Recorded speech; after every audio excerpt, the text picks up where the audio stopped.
All right, Shalom. All praises due to Yahweh, Bahashem, Yahweh Shah, Bahashem, Rakah, Quadash. Double honors to the apostles of GMS, and Shalom to you brothers that's pushing this truth for sincerity. I'm Karat Zakbar, back with another show. And this show, I'm going to be focusing on the book of Isaiah, chapter 2, and the first couple of verses, all right? Because over at the United Nations, they have an inscription of Isaiah chapter 2 verse 4, where it speaks about beat your swords into plowshares. Okay, so over by the United Nations, they have a wall with that verse, with the inscription of that verse written on the wall. All right, and they have a statue over by the United Nations where there's a man actually, beating his sword into a plowshare, okay? And they misinterpret that verse, thinking that thinking about that verse is speaking about world peace between the heathen nations, world peace between all nations on the earth. And real quick, I'm going to pull that up let's go to Google. Pull it up on the Google. And I typed in United Nations and Isaiah 2:4. And this is the statue that they have over there. But let's read this. It says, the book of Isaiah contains the following passage. Actually, let's read from here.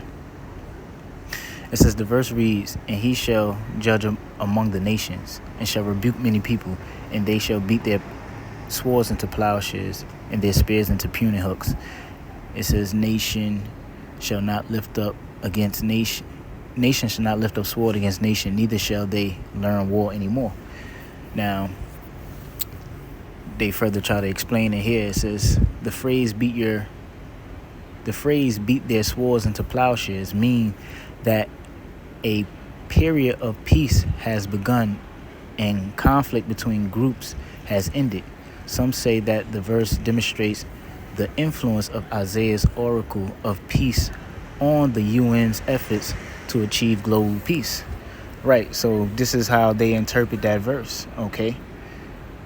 And the reason why they have that inscripted by the United Nations, because the United Nations is where all nations come together and try to resolve their conflicts, or come to agreements and treaties and things of that nature.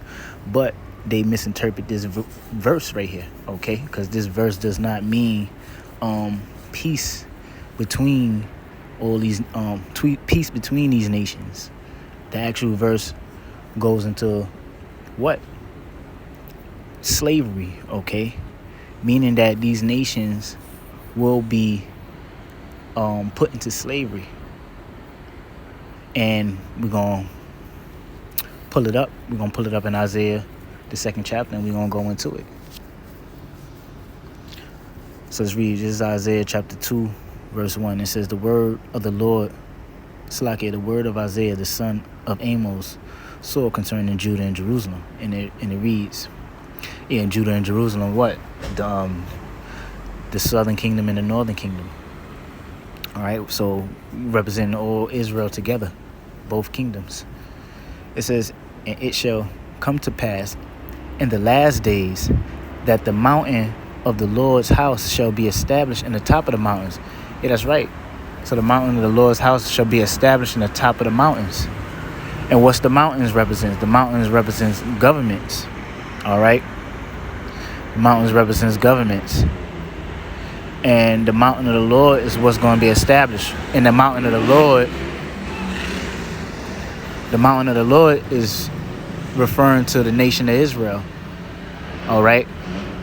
So in the last days, the nation of Israel is going to be established on top of all of these mountains. Pretty much the nation of Israel, which you so-called Negroes, Latinos, Native Americans, in the Lord's kingdom, We're going to be above all these heathen nations, okay?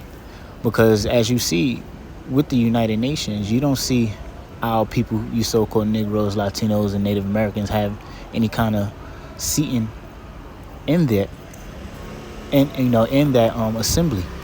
All right, so pretty much we're excluded from that. But what? And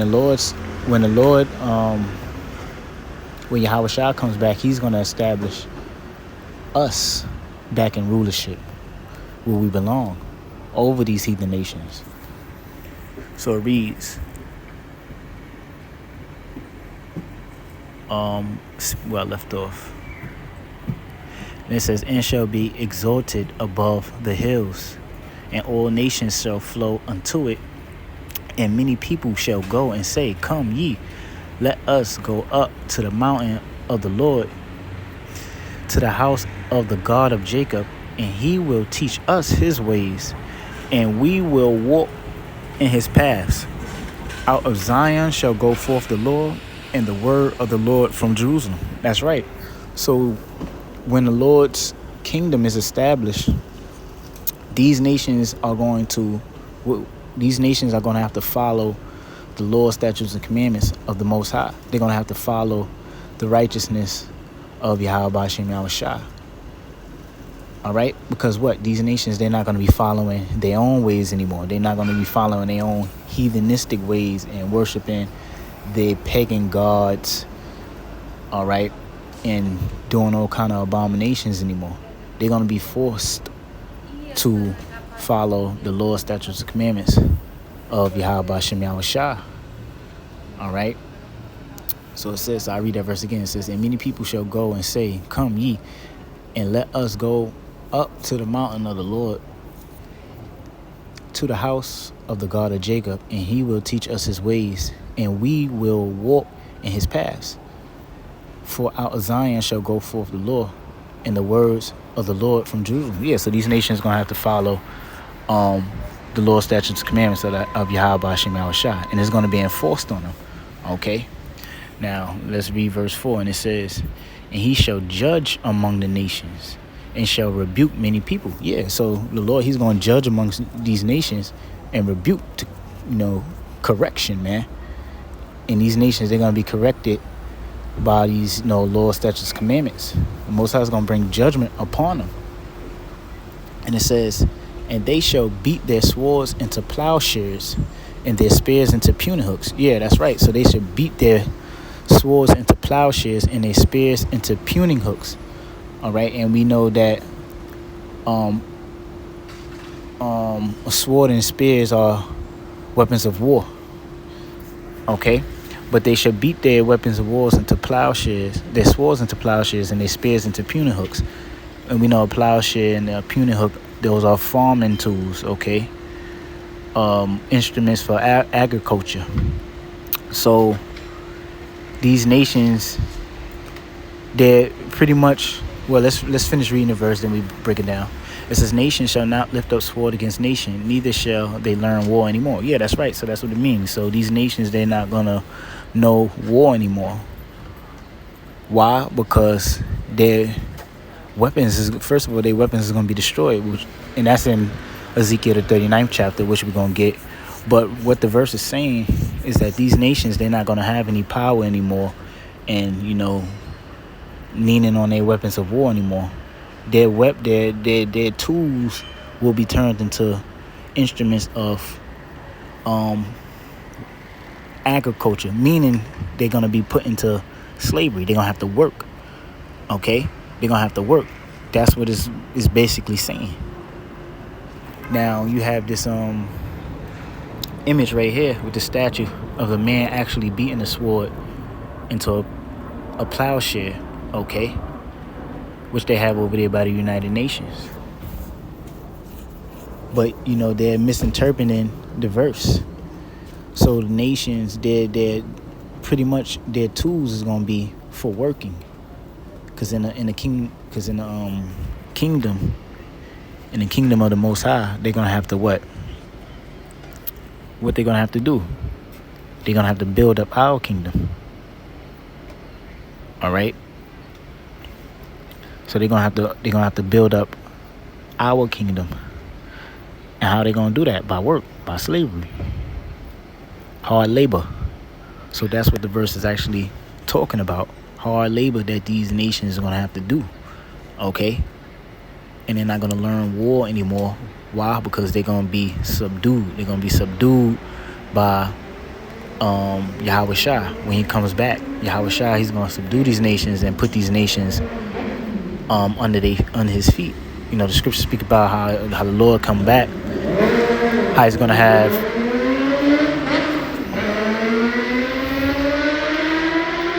scriptures speak about when Yahweh Shah comes back, how he's gonna have many crowns upon his head, and that many crowns represents Yahweh Shah conquering these nations. Okay, so once Yahweh Shah subdue these nations, they're gonna be in slavery, which we're gonna get those scriptures too. But you know, being that I mentioned how their weapons of war is gonna be turned into weapons of agriculture, which is symbolic. It doesn't mean, it's not literal. It's not literal that a sword is going to be turned into a plowshare, but it means that these nations, they're not going to have their own power anymore and any more weapons of war. The only tools that they're going to have is for actually being actual labor, okay, to build up our kingdom. Well, from there, let's go to Isaiah 39. Ezekiel 39. Scroll down.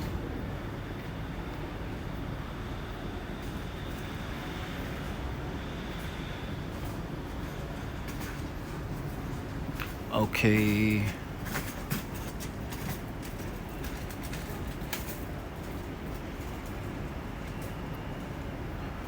Okay. Ezekiel 39. I'll start from verse 8, and it reads, "Behold, it is come, and it is done, saith the Lord power. Thus it says, this is the day whereof I have spoken. And they that dwell in the cities of Israel shall go forth, and shall set on fire and burn the weapons, both the shields and the bucklers, the bows and the arrows, and the handstaves and spears." And it says, "And they shall burn them with fire 7 years, so that they shall take no wood out of the field, neither cut down any out of the forest. For they shall burn the weapons with fire, and they shall spoil those that spoil them, and rob those that rob them, saith the Lord." Yeah, that's right. So these nations, their weapons, okay, during the time of the end, you know, after World War III, well, World War III is going to be interrupted according to the prophecy through Yahweh Shah and the angels. But what? That's when the elect men is going to get that spiritual power. And in that time, these nations, they're going to be overthrown in the midst of World War III, okay? So all these nations that's gathering up their military, you know, their weapons of war and their missiles, in that time, Yahweh Shah and the angels and the elect, they're going to, Lord willing, we're part of the elect, we're going to overthrow these nations. And what? These nations' weapons of war, okay, their missiles, their guns, their tanks, etc., they're all going to be burnt up. And how they going to be burnt up? By, you know, that spiritual power. That's why the scripture, verse 10 says, "They shall neither take no wood out of the field, neither cut down any out of the forest, for they shall burn the weapons." Yeah, so it ain't going to be like you need wood to set a fire, you know, so we could burn these weapons. These weapons are going to be burnt with spiritual power, okay, by the elect. So we're going to burn these, all these advanced military weaponry, they're going to all be burnt up during that time. So from there, and it says, can't forget this, it says, "And they shall spoil you those that spoil them." Yeah, so these nations have spoiled the nation of Israel, Okay, the reason why we are in this predicament at the bottom because these nations have overthrown us. Starting with Esau, the so-called white man. So these nations are going to be spoiled. And it says, and rob those that rob them, except the Lord. Yeah, so these nations, they got to be robbed and spoiled, just like how we was robbed and spoiled. But from there, let's go to Ezekiel, I believe it's 34.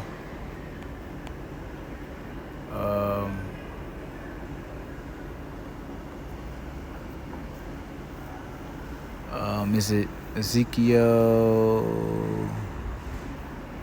Might be 30.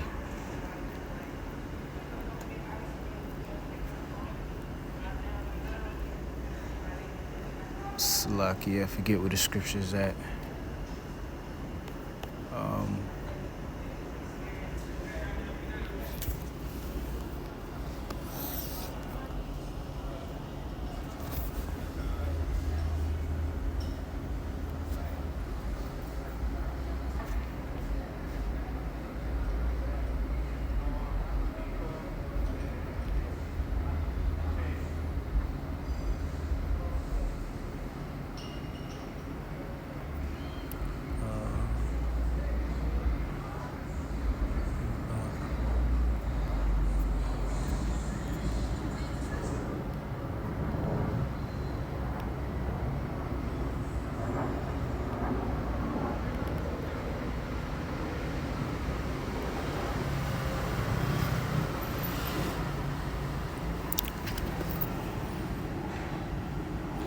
Jeremiah.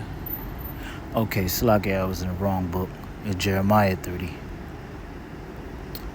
So this is Jeremiah 30, verse 16. It says, therefore all they that devour thee shall be devoured, and all thine adversaries, every one of them shall go into captivity, and they that spoil thee shall be a spoil, and all they that prey upon thee will I give for a prey. Yeah, that's right. So, and that's when Yahweh Shah comes back and set up the kingdom. So all these nations that devoured us, they're going to be devoured. All right? And everyone shall go into captivity. Every one of them. All these nations, they're going to go into captivity, slavery. And that's the whole part in Isaiah chapter 30, Isaiah chapter 2, verse 4, where it says, beat your swords into plowshares, because it is a representation of these nations going into captivity, okay? Because in captivity, especially in the ancient times, what did slaves have to do? They had to use the farming tools and till the land and work, work and till the land of free labor, for the rulers. So in our kingdom, these nations are going to work and build up our kingdoms. These nations have to work and build up the kingdom of heaven, okay? So that's what it means when it says beat your plowshares into swords.